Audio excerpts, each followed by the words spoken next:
ha tocado exponer es un tema bastante interesante que tiene que ver con una cuestión teórica y práctica que gira en torno a un proceso constitucional que en la actualidad es el proceso constitucional más utilizado judicialmente hablando, que es el proceso de amparo. Si alguien se pregunta por qué el proceso de amparo es el proceso constitucional más utilizado de todos, la razón es muy sencilla, porque el proceso de amparo es aquel proceso constitucional que se encarga de salvaguardar la mayor parte de derechos fundamentales que se encuentran en la Constitución. Ya el artículo 200, inciso 2, ustedes bien saben, el artículo 200, ese artículo que habla de las garantías constitucionales y que se encuentra en la Constitución de 1993, habla de que para nuestro caso, para nuestro país, existen 6 procesos constitucionales, de los cuales 4 se encargan de la defensa de los derechos fundamentales. El artículo 200, inciso 1, hace referencia al proceso de habeas corpus, que se encarga de tutelar la libertad individual. El artículo 200, inciso 3, hace referencia al proceso de habeas data, que se encarga de tutelar 2 derechos fundamentales, los derechos que se encuentran en el artículo 1, incisos 4, 5 y 6 de la Constitución, el derecho de acceso a la información pública y el derecho a la autorregulación informativa. Y el artículo 200, inciso 6, hace referencia al proceso de cumplimiento, que es aquel proceso que se encarga de tutelar un derecho fundamental en específico, que es el derecho a exigir la eficacia de la norma legal y el acto administrativo firme. Como ustedes habrán podido percatar, el habeas corpus tutela la libertad, el habeas data tutela el derecho de acceso a la información y el derecho a la autorregulación, y el proceso de cumplimiento se encarga de proteger el derecho a exigir la eficacia de la norma legal y el acto administrativo firme. Entonces, ¿quién más, dónde y a través de qué proceso se pueden proteger todos los demás derechos fundamentales?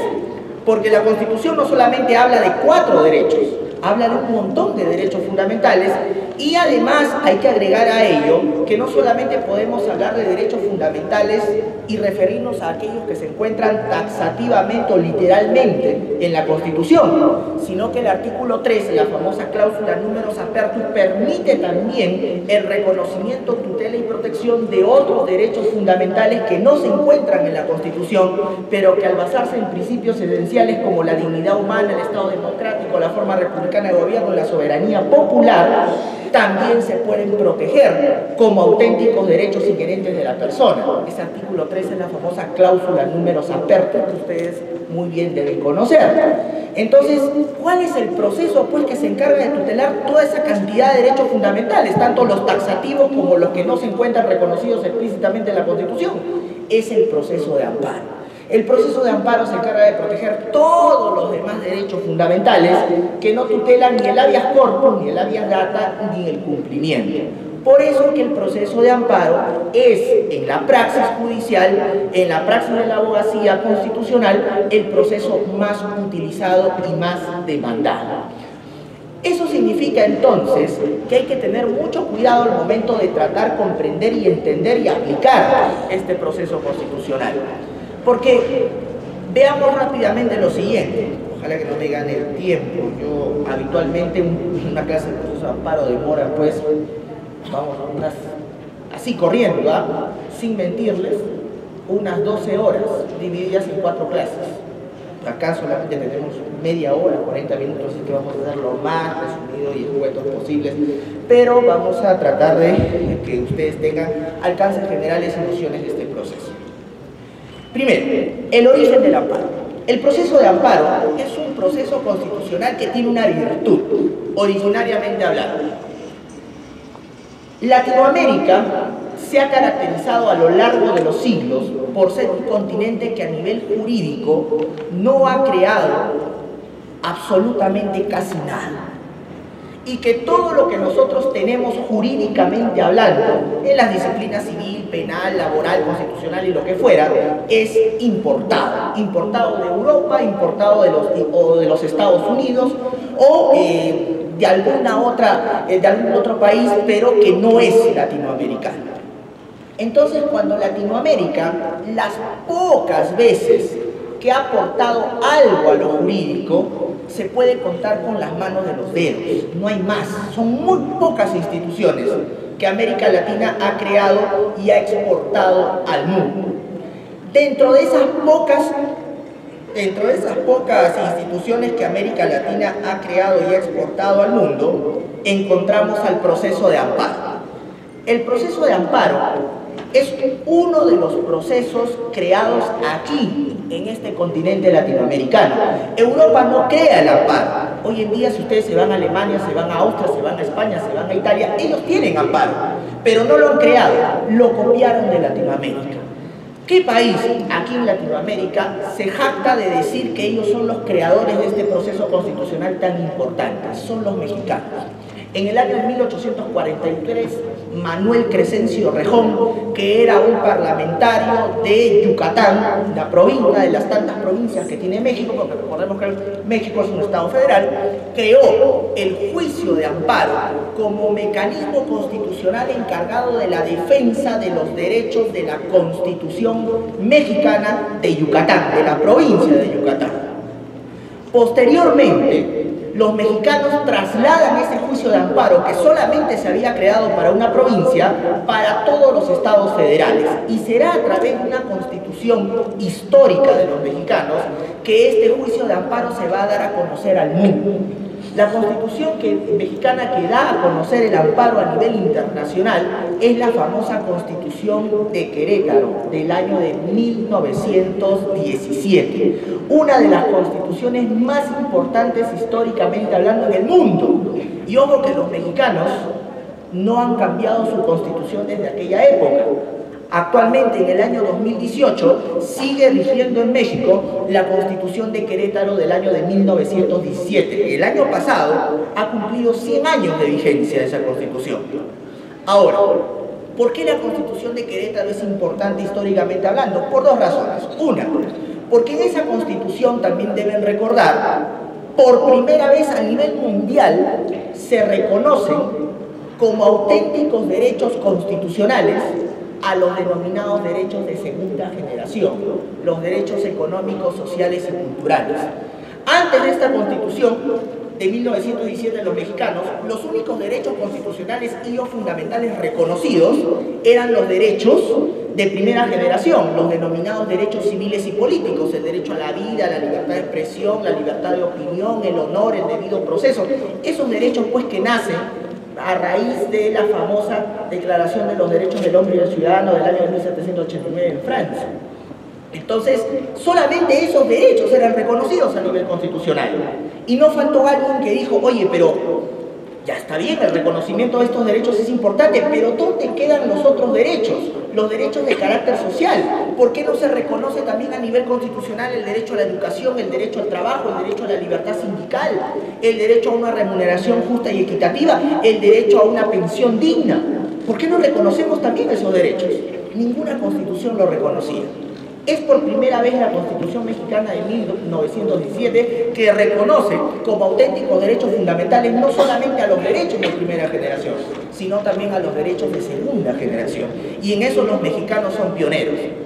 Pero en esa misma Constitución de Querétaro de 1917, los mexicanos que ya habían creado, como bien les he mencionado, el juicio de amparo en el año de 1843, lo dan a conocer a nivel mundial. Dicen, además de reconocer nosotros los derechos de segunda generación, miren, atención al mundo entero, hemos creado desde el siglo pasado un mecanismo que se encarga de proteger todos los derechos que se encuentran en la Constitución, tanto los de primera como los de segunda generación.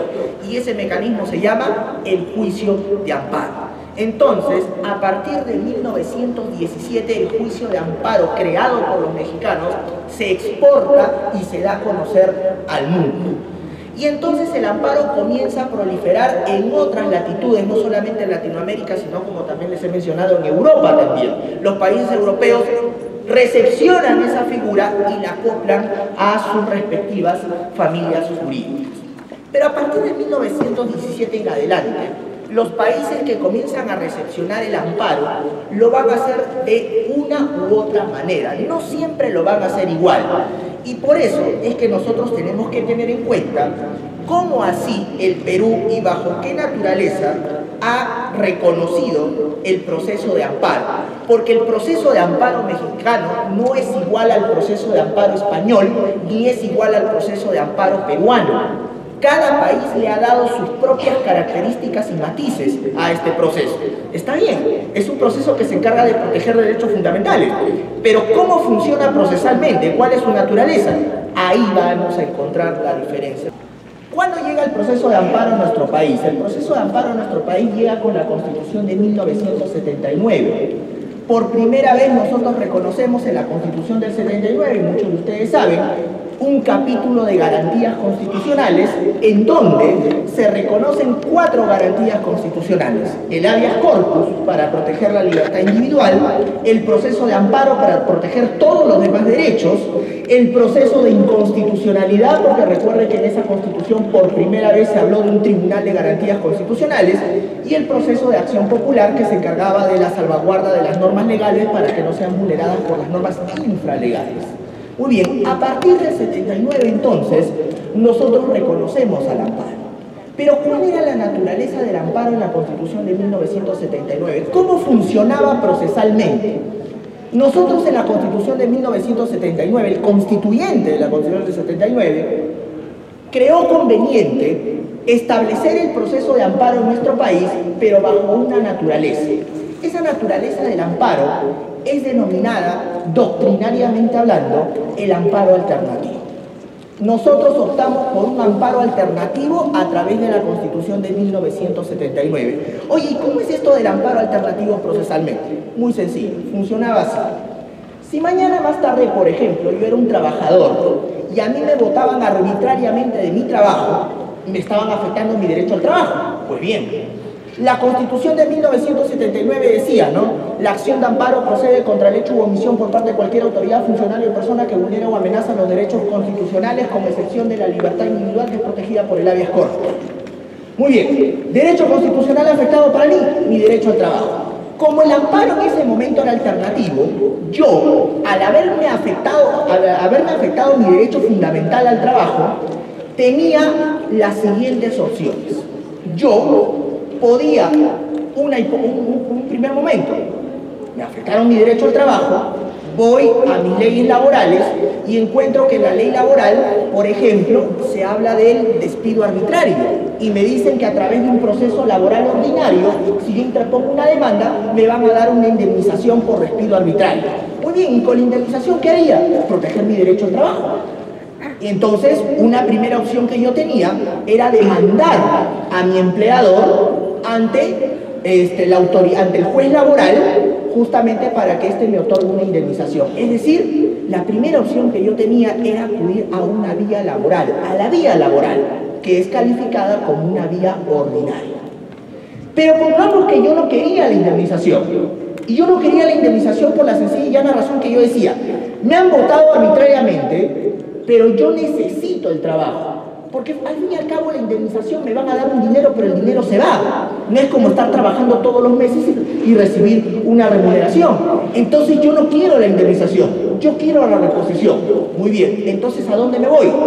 Bueno, el artículo 200, el artículo pertinente de la Constitución del 79, que no era el 200, era otro, dice que tú puedes acudir al amparo para tutelar tu derecho al trabajo. ¿Y cuál era la finalidad del amparo?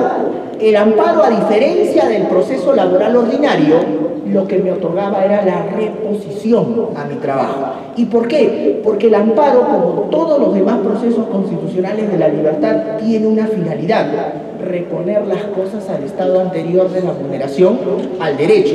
Por si acaso, en ningún proceso constitucional, en ninguno, se les ocurra a ustedes pedir indemnización o pedir que se le castiguen a la persona que vulneró el derecho. Esa no es la finalidad de un proceso constitucional.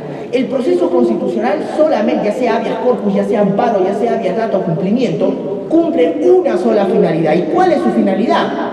Reponer las cosas al estado anterior. O sea, que si me botaron de mi trabajo, ¿qué es lo que yo buscaría a través del amparo? Volver a mi centro laboral.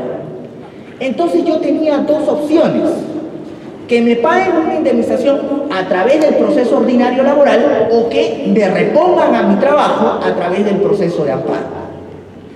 Ante esas dos opciones, yo era libre de escoger. ¿Escoger qué cosa? Escoger cualquiera de las dos. yo podía irme a la vía laboral o irme a la vía del amparo. O sea, pedir indemnización o en todo caso, pedir reposición. Pero ¿cuál era la única consecuencia de esta alternatividad del amparo? Una sola. Que si yo optaba por irme al amparo, o sea, reponerme a mi puesto laboral, ya no podía ir a la vía laboral. O sea, no podía ir a la vía laboral y al mismo tiempo a la vía del amparo, es imposible. Si tú te vas a la vía del amparo y te logras reponer, olvídate de la vía laboral, olvídate de la indemnización. Contrario sensu. Si yo me voy a la vía laboral a pedir una indemnización, me olvidaba de la reposición. O sea, ambas vías eran ¿qué cosa? Excluyentes. Si yo acudía a una, ya no podía acudir a la otra. Esa es la única consecuencia que había bajo la alternatividad del amparo establecida a través de la Constitución de 1979. El amparo alternativo. Pasaron los años, en el año 82 se dio la famosa ley 23908, la ley de habeas corpus y amparo, que regulaba procesalmente al amparo. Bajo esa consecuencia de la alternatividad, yo era libre de escoger. Pasa la Constitución de 1993, después del golpe de Estado del 5 de abril del año 92, y el amparo se sigue manteniendo alternativo hasta que llegamos al año 2004. ¿Y qué pasa en el año 2004? Desde el año 79 hasta el año 2004, nuestro amparo había sido alternativo. Y vuelvo a repetir qué cosa es alternativo. Alternativo es que ante la afectación a un derecho fundamental mío, yo era libre de escoger. ¿Qué iba a escoger? O me iba a la vía ordinaria o me iba a la vía del amparo a pedir protección de mi derecho. La única consecuencia era que si yo acudía a una vía, ya no podía acudir a la otra. Pero en el año 2004 ya se había venido trabajando el proyecto de un Código Procesal Constitucional. Que dicho sea de paso, les comento, el Código Procesal Constitucional. Domingo García Belaúnde tiene una frase que es cierta, hasta cierto punto, ¿no? Es cierta. Que el Perú, jurídicamente hablando, no ha creado nada. Nada. Los mexicanos se han creado, miren, crearon el juicio de amparo y han creado otras instituciones también. Los peruanos, nosotros no hemos creado nada jurídicamente. Todo lo que tenemos es copiado. Y peor, a veces copiamos hasta mal. Hemos copiado hasta mal las instituciones. Pero, si algo se puede reconocer en el Perú, ya que no hemos creado nada, jurídicamente hablando, al menos legislativamente hablando, sí creamos algo. Somos el primer país en el mundo en tener un código procesal constitucional. Ningún país en el mundo, ni en Europa, tienen código procesal constitucional. Nosotros en el año 2004 fuimos los pioneros. Yo he estado exponiendo hace poco en Colombia, estuve también en Bolivia y en Ecuador, y la pregunta renuente que los asistentes me hacen, me dicen, doctor, cuéntenos cómo se creó el Código Procesal Constitucional en el Perú, porque eso nos llama la atención. Nosotros no tenemos código procesal. ¿Cómo fue el origen de su Código Procesal Constitucional? Y eso demuestra que efectivamente, jurídicamente no hemos creado nada, pero por lo menos legislativamente sí estuvimos a la vanguardia en el año 2004. Ahora ya otro país, no me acuerdo, creo que es Ecuador, ya este año ha aprobado su Código Procesal Constitucional, pero nosotros hasta hace muy poquito éramos el único país en el mundo en tener Código Procesal Constitucional. Entonces, los creadores del Código Procesal Constitucional, que fueron los profesores Domingo García Belaúnde, Monroy Gálvez, Samuel Abad, Danos Ordóñez y Iguren Praeli, profesores de alcurnia intelectual, se habían dado cuenta cuando comenzaron a analizar el proceso de amparo de una situación.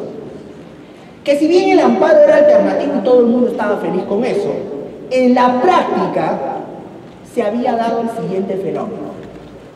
Que la gente cuando le afectaba su derecho fundamental, eso es lógico, si a mí me afectaba mi derecho fundamental, o a mi cliente le afectaba mi derecho fundamental, y mi cliente, por ejemplo, le afectaban su derecho al honor, le afectaban su derecho al debido proceso, le afectaban su derecho a la libertad de expresión, le afectaban su derecho a la libertad de trabajo. Y mi cliente venía donde mi persona y me decía, doctor, me han afectado esto, ¿qué me recomienda? Yo, como abogado, lo primero que hacía, lógicamente, era lo siguiente. Mire, señor, usted tiene dos opciones. Puede irse a la vía ordinaria, a través de un proceso judicial civil, penal, laboral, contencioso, depende de qué derecho y en qué circunstancias se han afectado, o puede irse a la vía del amparo. Yo le recomiendo que se vaya a la vía del amparo. ¿Y por qué, doctor, me tengo que ir a la vía del amparo? Porque el amparo es más rápido. El otro proceso judicial, ¿cuántos años le va a demorar a usted un proceso laboral? ¿Cuánto le va a demorar a usted un proceso contencioso administrativo? Váyase al amparo. De repente el amparo va a demorar, pero va a demorar la mitad del otro. Entonces váyase al amparo. Entonces, ¿me voy al amparo? Sí, vamos al amparo. Y así todo el mundo se iba al amparo. Y eso trajo como consecuencia lo que se denominó crisis de amparitos. Todo el mundo iba al amparo, pero la crisis de amparitis había traído la desnaturalización del proceso por obvias consecuencias. Lógico, ya no solamente era que iban al amparo por vulneración de derechos, ya los abogados estaban haciendo uso y abuso del amparo y metiendo cosas en el amparo que no tenían nada que ver con la protección de derechos. Por ejemplo, un tema de contratos. Vamos al amparo. Doctor, ¿y por qué tengo que ir al amparo? Vamos al amparo nomás, ahí ya buscamos qué derechos nos han afectado. Porque no se va a ir a la vía civil, se va a demorar un montón. Un tema de cuestión de acciones societarias, de una minera. Vamos al amparo. ¿Pero por qué vamos a ir al amparo? No importa, ahí buscamos la cosa que es más rápido. Y todo el mundo se iba al amparo. Y obviamente la crisis de amparitis trajo como consecuencia la desnaturalización del amparo, pero también trajo como consecuencia otra cosa, la inconmensurable carga procesal. Los jueces que veían las acciones de amparo, pobrecitos, veían al mes así, rumas de demandas de amparo, que ya no podían resolver. Y de cosas, muchas veces, de todas esas demandas de amparo, del 100% de demandas de amparo, el 80% no tenía nada que ver con derechos fundamentales. Pero el juez no podía desestimar la demanda o declararla improcedente desde un inicio. ¿Por qué? Porque el amparo era alternativo. Entonces, eso conllevó a que los creadores del código pensaran y dijeran, no, aquí algo está funcionando mal. Y está funcionando mal porque el amparo ya se desnaturalizó. Entonces, tenemos que cambiar la naturaleza del amparo. Porque si seguimos con esto, al final los jueces no van a resolver nada y los procesos de amparo se están volviendo tan tediosos, tan burocráticos, con tanta demora, como cualquier proceso judicial ordinario. Y entonces, ¿en qué es la diferencia? ¿Cuál va a ser la diferencia? Entonces, se estableció en el Código Procesal Constitucional una nueva forma de amparo. Si antes del Código el amparo era alternativo, a partir del Código Procesal Constitucional, el amparo se convirtió en lo que se denomina amparo residual. El nombre técnico, doctrinario de este amparo, no se vayan a asustar, llámenle amparo residual, pero para que conozcan, su nombre técnico correcto es amparo excepcional por subsidiariedad. Pero como es muy largo amparo, ¿quién va a decir amparo excepcional por su no? Reduzcamos, amparo residual. El amparo residual. Cuando ustedes escuchan amparo excepcional por subsidiariedad, se están refiriendo al amparo residual. ¿Y cuál es la diferencia entre el amparo alternativo que habíamos tenido y el amparo residual que comenzamos a tener a partir de la vigencia del Código Procesal Constitucional del año 2004? En el amparo residual, tú ya no eras libre de escoger si te afectaba un derecho fundamental. En el amparo residual, La figura funciona de la siguiente manera. Ante la afectación a un derecho fundamental a mi persona, yo, antes de acudir al amparo, tengo que fijarme previamente en algo. ¿En qué te tienes que fijar? Te tienes que fijar si es que en la vía judicial ordinaria no existe un proceso judicial que proteja tu derecho de manera similar al amparo. Oye, ¿qué pasa si yo analizo la vía judicial ordinaria y encuentro un proceso judicial que protege mi derecho? Ya, si tú encuentras ese proceso judicial, te olvidas del amparo y obligatoriamente tendrás que acudir a ese proceso. Oye, por más que se demore, por más todo, ese es el proceso que va a tutelar tu derecho. Ya no el constitucional, sino el proceso judicial ordinario. Oye, ¿y entonces cuándo me voy a ir al amparo? Tú solamente podrás ir al amparo, solamente podrás acudir al proceso constitucional cuando en la vía judicial ordinaria no exista un proceso judicial que proteja tu derecho de manera similar. Porque si tal proceso exige, ya hemos dicho, estás obligado a acudir allí. Entonces, ¿cuándo yo no estoy obligado a acudir al proceso judicial ordinario? Cuando este no existe. Y producto de que no existe este proceso judicial ordinario, el único proceso que me queda para tutelar mi derecho, ¿cuál es? El proceso de amparo. Entonces, ¿qué pasa con esto? Esto va a tener implicancias muy profundas.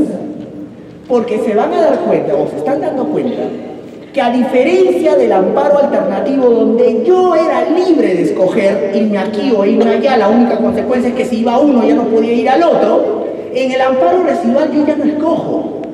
Ya no es que yo voy aquí o si quiero me voy acá, no. Tú vas a ir allí si el proceso judicial existe para proteger tu derecho. Y solamente podrás acudir al amparo cuando tal proceso no existe. O sea, aquí ya me imponen una determinada situación. En otras palabras, en el amparo residual, como ustedes se percatan, el amparo actúa ya como una especie de última ratio, o sea, lo último que yo tengo para proteger mi derecho. Porque si existen otros instrumentos, otros procesos que protegen mi derecho, yo estoy obligado a acudir a esos procesos y no del amparo. Yo me voy al amparo cuando esos procesos no existan, nada más. ¿Cuál era la finalidad? Obviamente reducir la enorme carga procesal y que el amparo recupere su naturaleza, que era la naturaleza de eminente tutela de los derechos fundamentales. Y a partir del año 2004 se implanta en nuestro país la figura del amparo residual. Oye, ¿en qué parte del Código Procesal Constitucional está eso?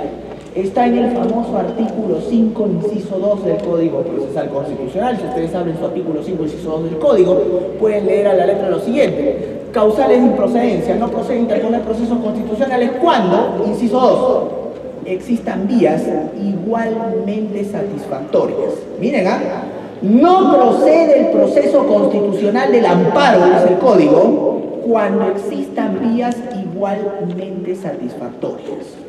¿Y qué significa una vía igualmente satisfactoria? Un proceso judicial ordinario que proteja mi derecho de manera similar como lo hace el amparo. Ahora, el código te dice eso. Tú lees el código, y es muy fácil leer el código, pero otra cosa es aplicar el código. Ya, el amparo residual. Pero ¿cómo se come eso? ¿Cómo se aplica eso?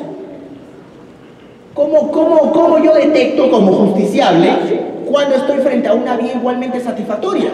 ¿Cómo yo detecto como justiciable cuando tengo que ir al amparo y cuando no? ¿Cómo yo como juez voy a detectar que este señor no debió ir al amparo y por lo tanto debo declarar improcedente de plano su demanda sin calificar el fondo?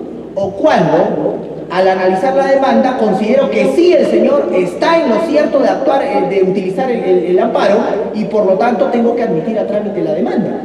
La cosa no era muy fácil, porque una cosa es lo que diga el código, otra cosa es cómo aplicarlo. Y los problemas se comenzaron a dar en la praxis.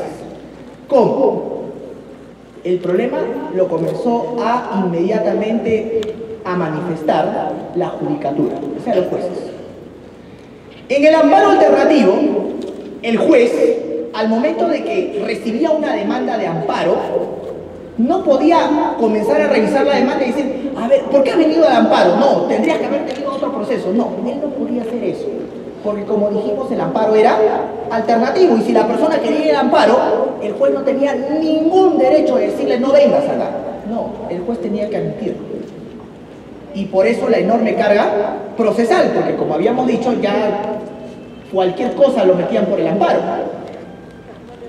Pero en la vía residual ya la cosa era diferente, porque en la vía residual el juez tiene que calificar la demanda para ver si la admite o la declara improcedente, porque existe una vía igualmente satisfactoria de acuerdo a lo que dice el Código Procesal Constitucional.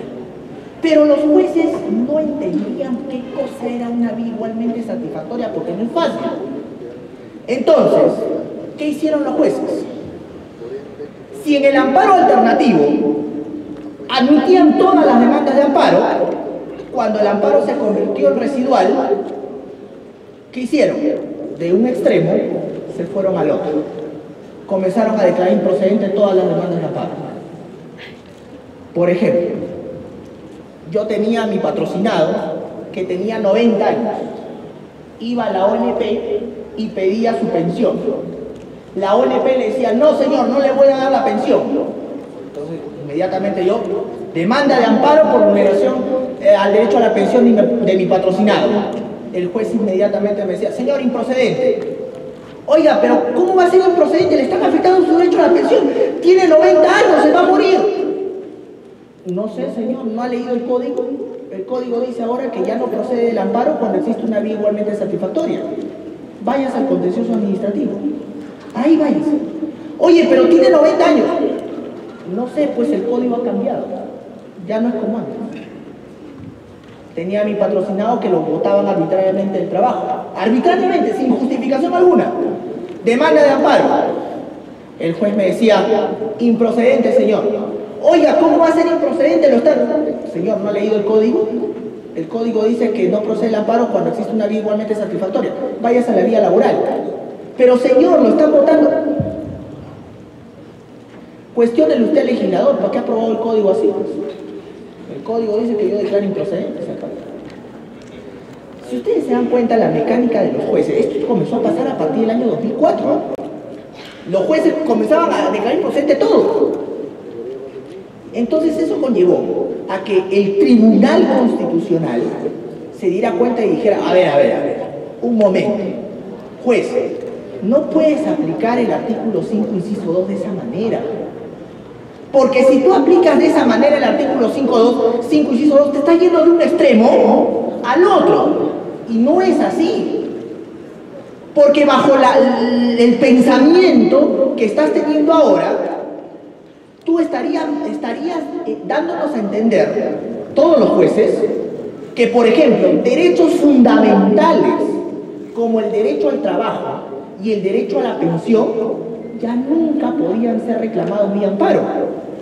Porque el juez inmediatamente, ¿qué te decía? No, pues si te han afectado tu derecho a la pensión, ahí tienes el contencioso administrativo.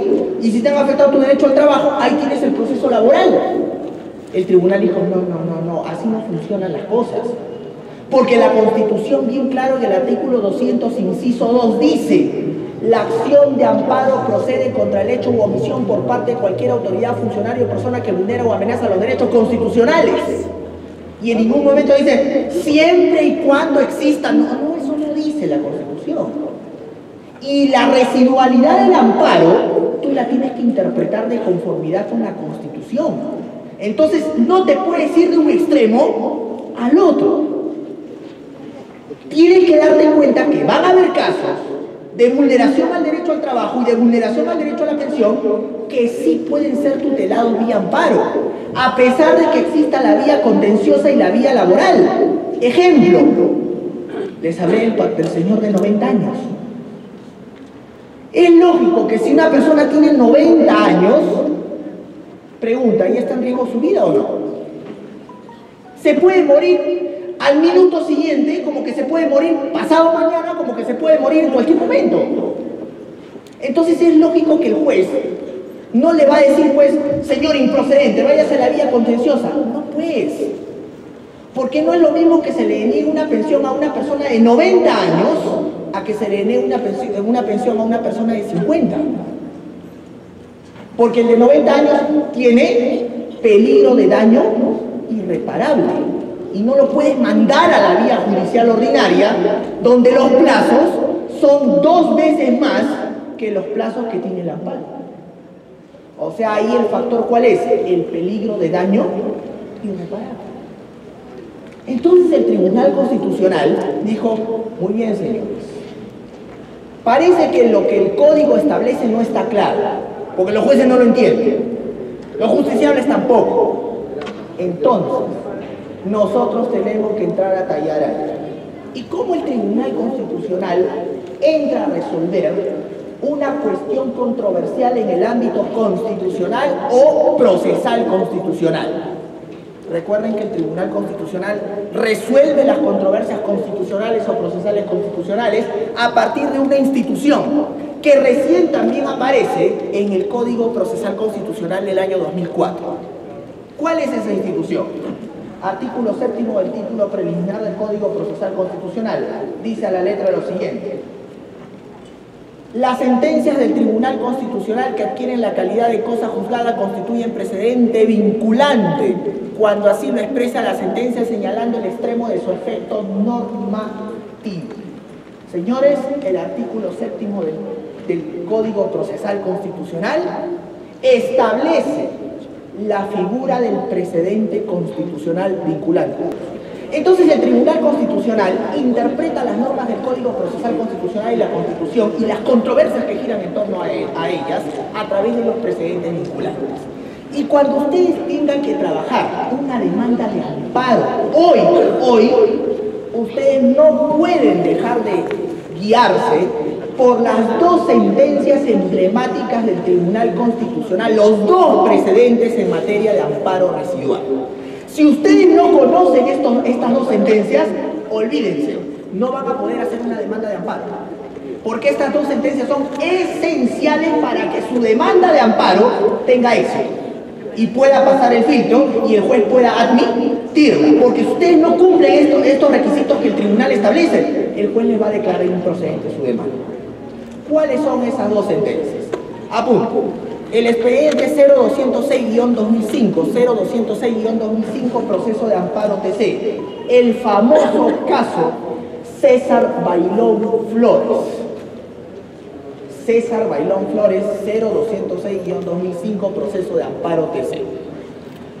Y la otra sentencia es el expediente 2383-2015, proceso de amparo TC. 2383-2015, proceso de amparo TC. El caso Elgo Ríos Núñez. Las 2 sentencias tienen los 2 precedentes vinculantes sobre cómo presentar una demanda de amparo en la naturaleza residual que el código le establece. Rápidamente, en Bailón Flores, no me voy a poder extender lastimosamente porque acá tendría que darles muchos ejemplos, pero les menciono, en cada sentencia hay 4 requisitos sobre la residualidad del amparo. 4 en Bailón y 4 en Elgo Ríos. O sea, para que su demanda de amparo el día de hoy tenga éxito, lo que ustedes tienen que hacer es ¿qué cosa? Cumplir los 8 requisitos, los 4 de Bailón y los 4 de Elgo. ¿Cuáles son los 4 de Bailón? Primero, que la demanda se refiera a la defensa del contenido esencial de un derecho. Solamente los voy a enunciar porque ya no me va a alcanzar el tiempo para explicarlos cada uno. 2, que no haya necesidad de actuar medios probatorios. 3, que haya peligro de daño irreparable. Y 4, que la vía judicial ordinaria no brinde la misma tutela de protección que brinda el amparo. Ahí están los 4 de Bailón. A esos 4, tú le sumas 4 más, los de Elgo Ríos. Y ojo, una demanda de amparo, para que tenga éxito, tú al juez le tienes que explicar cada uno de estos requisitos. Señor juez, mi demanda se refiere al contenido esencial por esto, por mí. Señor juez, mi demanda no se tiene que actuar en medios probatorios por esto, por esto, por esto. Señor juez, hay peligro de daño irreparable en mi demanda. ¿Por qué? Porque el señor tiene 90 años y 90 años ya es un periodo de vida en donde en cualquier momento puede morir. Se le va explicando punto por punto para pasar por los requisitos. Cumplidos estos 4 vienen los 4 siguientes de El Gorríos. Primero, que el proceso judicial ordinario, para que no te vayan a mandar para allá, que el proceso judicial ordinario no brinde la misma tutela que brinda el amparo. Segundo, que el proceso judicial ordinario no tenga una estructura parecida o similar al amparo. 3, que no haya necesidad de tutela urgente sobre el derecho. Y 4, que no haya peligro de daño irreparable o urgencia o una cuestión que amerite que el juez constitucional de todas formas tenga que resolver esa demanda porque el peligro es latente. Yo siempre digo, no una demanda de amparo, ya para culminar. Los jueces incluso ni siquiera saben aplicar bien a veces esto. Un ejemplo. Viene una persona de 90 años y le habían negado su pensión, es un caso cierto. Entonces yo le digo, bueno señor, nos vamos al amparo. Pero usted cree que en el amparo, sus hijas me decían, ¿no? ¿Usted cree, doctor, que en el amparo, porque ahora dicen que... No se preocupe porque acá se cumplen los 8 requisitos. Punto por punto le pongo en la demanda al juez los 8 requisitos. El juez me va a calificar la demanda y ¿qué creen que hace? Me los aplica, pero me los aplica al revés. Me dice, en este caso no procede la demanda de amparo porque uno de los requisitos es que para que proceda la demanda de amparo haya peligro de daño, no haya peligro de daño irreparable.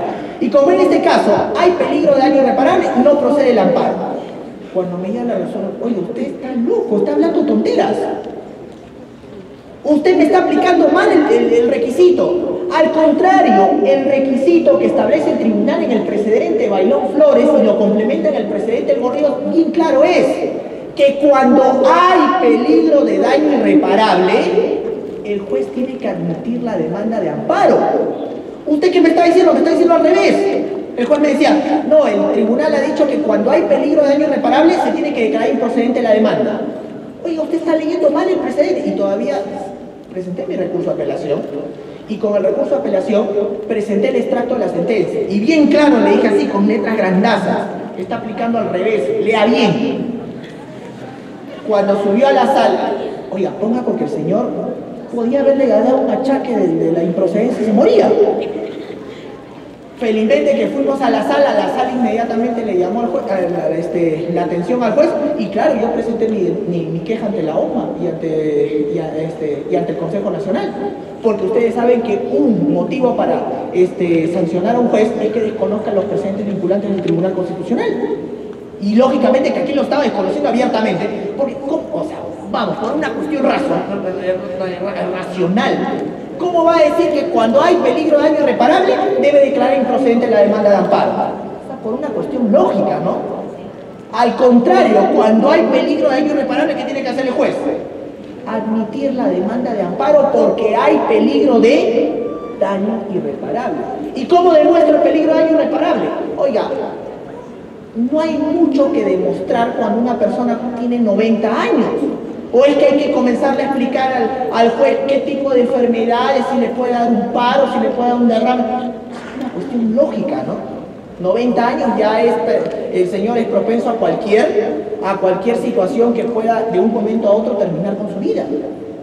Entonces, lógicamente que eso era muy claro. Entonces, estos requisitos del tribunal son los que finalmente permiten el día de hoy trabajar la figura del amparo residual. Yo me voy a despedir solamente con lo siguiente. Yo tengo un programa en un canal IBET TV, los invito a verlo. No es de constitucional, es un programa histórico, porque yo soy un amante de la historia universal y de la historia del Perú, se llama Momentos Históricos. Y el programa es todos los jueves, por si acaso, de 6:30 a 8 de la noche. Sale por internet, en mi Facebook, José Reinaldo López Viera, y en mi página web pueden seguirlo. Y hace 2 semanas El programa fue y trató sobre uno de los personajes jurídicos más importantes y emblemáticos del Perú, que lastimosamente vive enterrado ahí en el olvido, pero que hoy más que nunca tendríamos que rescatar. Y es un personaje que es nacido de acá, porque nosotros no podemos dejar de reconocer a gente que no solamente ha muerto en batallas, sino que ha legado su pensamiento. Nosotros los peruanos somos ingratos con nuestros héroes, tanto de guerra como civiles, pero es hora que comenzamos a redescubrirlos, porque es una manera de generar algo que no quieren que el pueblo peruano genere: identidad nacional. El personaje al cual me refiero nació aquí en Arequipa y es Toribio Pacheco y Rivero, el más grande jurista del siglo XIX, un estadista, un visionario. Y Toribio Pacheco escribió una obra que se llama Cuestiones Constitucionales. Ustedes pueden bajar esa obra gratis en la página web del Tribunal Constitucional. Léanla, por favor, léanla. Porque Toribio Pacheco escribe esta obra con tremendos problemas que tenía el Perú en el siglo XIX, o sea, poco tiempo después de su independencia. Y si ustedes leen la obra, se van a dar cuenta de algo: que los mismos problemas que Toribio Pacheco le acusaba a la nación peruana en el siglo XIX siguen hasta el día de hoy. Y no solamente no han cambiado, sino que han empeorado. Si Toribio Pacheco vuelve a vivir, se moriría de nuevo, viendo que los problemas que él denunció siguen latentes. Pero él tenía una fórmula y nadie le hizo caso. Y ahora más que nunca ustedes, que son los jóvenes, que como dije son la generación que tiene el deber de cambiar las riendas del país, tiene una frase contundente y una fórmula que yo rescato de ese libro. Decía: la única manera de que la patria cambie y sea grande y vigorosa es a través de la educación, en valores y en conocimientos. Y ojo, decía Pacheco, educar a un individuo demora años, educar a un pueblo demora siglos. Tenemos que empezar ya, o si no, nos vamos a ir directamente al abismo. La revolución que debe plantearse en este país es una revolución educativa, en valores y en conocimientos. Y si el gobierno no lo hace, y si las autoridades políticas no lo quieren hacer, cada uno de nosotros tiene que comenzarlo a hacer, desde su profesión, desde su trabajo, de donde sea, porque es nuestro deber. Como decía González Prada: jóvenes, madurar a la adultez ya, porque ninguna generación recibió herencia tan triste, ninguna generación recibió tan arduo trabajo que realizar, ni venganzas más justas que realizar. Las palabras de Toribio Pacheco y de Juan Manuel González Prada, hoy más que nunca, deben de retumbar en nuestros oídos y en nuestro pensamiento. El Perú va a cambiar, tiene que cambiar. Como decía Wolfgang Goethe,